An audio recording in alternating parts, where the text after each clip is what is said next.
Hi everybody, welcome to Live with Chaudhry. I hope you're safe and well. Here at CPHI Barcelona, it's the last day and you can see things are starting to wind down, but I'm delighted that I got to bump into my good friend Jonathon Royce, who is CEO of Bioworks and who I've not met in person since I think November 2019, that long ago, when he was working for a completely different company at Tides in Amsterdam we met. So Jonathon, genuinely, it's lovely to see you in person after such a long time. How are you, my friend? I'm well, thank you. It's nice to see you finally in person again. Yeah, well, it is. Back to pre-pandemic days. It is. It's lovely to see you, Jonathon. Now, for a change, I'm not going to be interviewing you about Bioworks and asking you to tell me about the company. Although I do want to know and want you to give you a little bit about who Bioworks are, but we're going to talk about CPHI and your views as a visitor. But first of all, for people not familiar with Bioworks, who are Bioworks and what do you do? Yeah, Bioworks, we are a manufacturer of advanced chromatography resins. We work a lot with customization of resins and next generation products for new modalities. Fantastic. Now, you haven't got a booth here this week. I know you came just ready to walk around the show and talk to people. So as a visitor, how have you found CPHI this week? You know, it's been really great. We've walked the floor the last 3 days. We've got lots of steps in, but we've really got to meet a lot of exciting companies, customers. We've met suppliers.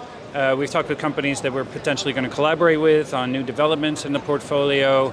And there's actually been some interesting talks as well. I listened to a really great talk this morning from Tony Hitchcock about some of the challenges and some of the opportunities that exist in the gene therapy market, and I was really excited to hear his predictions of a 3 to 5 log increase in productivity in the next 5 years in that industry, which will be great for patients because that'll mean gene therapy will start to be not just for people who have rare diseases, but even people who have with much broader patient populations. Yeah, well that's obviously the key, isn't it, to make it more accessible to a wider audience for more modalities.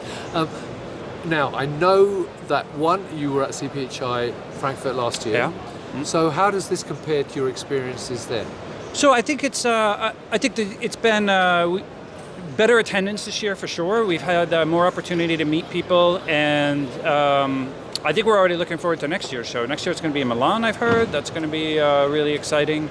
And it's really nice to see that people are out back into the world of sort of face-to-face meetings and getting to interact in both business settings but also social settings. Great. And final question from your point of view. You go to lots of other shows, both in Europe and the States. So, as a visitor, CPHI will watch this. How do you think they could improve the show? I'd give it high ratings, actually. Really good show this year, really well organized, yeah. There you go, Informer Markets. Jonathan's not giving you any criticism, you're all right. So look, Jonathon, it's lovely to see you. Now viewers, what I would say is if you don't follow Jonathon on LinkedIn, do. Please. Because he shares lots of great content, not just about Bioworks, but in fact, about lots of things not about Bioworks, but about scientific content and very other great advice. And genuinely about company culture and various things. So I would recommend you follow Jonathon as well. So Jonathon, it's lovely to see you. Lovely Enjoy to see the rest of the time. Enjoy your, is it Japanese restaurant or Chinese restaurant? I'm not sure where you're going for a meal afterwards, but wherever you're going, enjoy it. And I'll look forward to catching up with you in person or over Zoom in the not too distant future. So viewers, there you go. As I said, follow Jonathon, check out Bioworks as well. And until next time, as always, stay well and stay safe. Bye-bye.